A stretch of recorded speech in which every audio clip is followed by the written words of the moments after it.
Thank you, Chairwoman. I am very much appreciative of the hearing that we're holding today. Um, we advance, and I'm just so proud of the work that the committee has done this year. We advance, and the Food Senate passed overwhelmingly a bipartisan Drinking Water and Wastewater Infrastructure Act, along with the WIA, a Bipartisan Surface Transportation Reauthorization Act, is a foundational element in the broader bipartisan infrastructure framework effort. And we are embarking today on another reauthorization of water resources legislation. This committee recognizes the tremendous societal benefits that modern, efficient transportation systems support. Unfortunately, our inland waterway system continues to lag behind what the 21st century global marketplace demands, and many of our riverine ecosystems continue to degrade faster than they can be restored. Mr. McCoy, one of my top priorities in the last WRDA bill was improving the federal cost share for inland waterways projects from 50-50 to 65-35. Please describe some of the benefits this cost share change will have on navigation, interstate commerce, and global competitiveness. Thank you very much for your question. And thank you very much for supporting the cost share improvement to 65-35.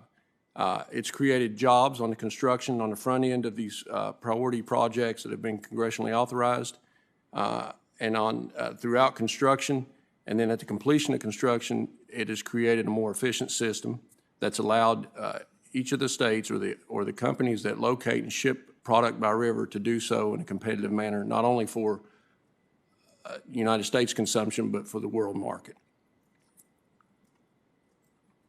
Thank you. Thank you. Now, Mr. McCoy, WRDA 2020 included a provision that limits the improved inland waterways cost share to 10 years. What, in your view, would consequences be with this 10-year sunset on future projects?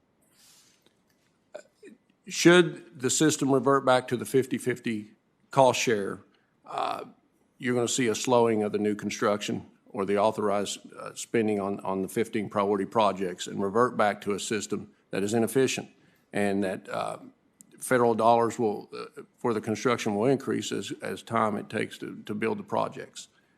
It's proven to be inefficient, and the new cost share is proven to be much more efficient in delivering an infrastructure that's more reliable to the country. Thank you. Mr. O'Mara, the Upper Mississippi River System, which includes Illinois, the Illinois River, is the only river system designated by Congress as both a nationally significant commercial navigation system and also a nationally significant ecosystem. This Upper Mississippi Illinois waterway transports more than 60% of America's corn and soybean exports. It's home to 25% of North American fish species and is a flyway for 60% of all North American bird species. I often talk about the Corps' Navigation and Ecosystem Sustainability Program, otherwise known as NESP, in terms of lock and dam capacity and infrastructure reliability. But really, NESP ecosystem restoration components would also provide tremendous economic benefits by improving quality of life for local communities and reinforcing the waterway's $25 billion tourism and recreational industry that supports more than 400,000 jobs. Mr. O'Mara, how do ecosystem restoration projects translate into economic benefits for local communities, and how does degradation of riverine ecosystems further marginalize disadvantaged communities? Thank you, Senator, for your question, and thank you for your incredible leadership of the Mississippi River Restoration and Resilience Initiative, which will hopefully do a lot of the work that you just highlighted.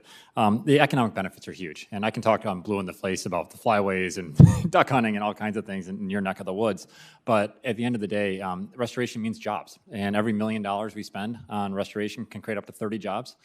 There's huge benefits to the outdoor recreation economy. There's huge benefits for having clean water that requires less treatment downstream, the flood protection values that come from having healthy wetlands that can absorb 300,000 to 1 million gallons of water, rather than having that flood water wind up in somebody's basement or worse, are huge. And so restoring the healthy systems, and I think there's frankly no better place to pilot some of the large landscape scale investments that we need to do at scale in the middle part of the country than in the upper Mississippi right now.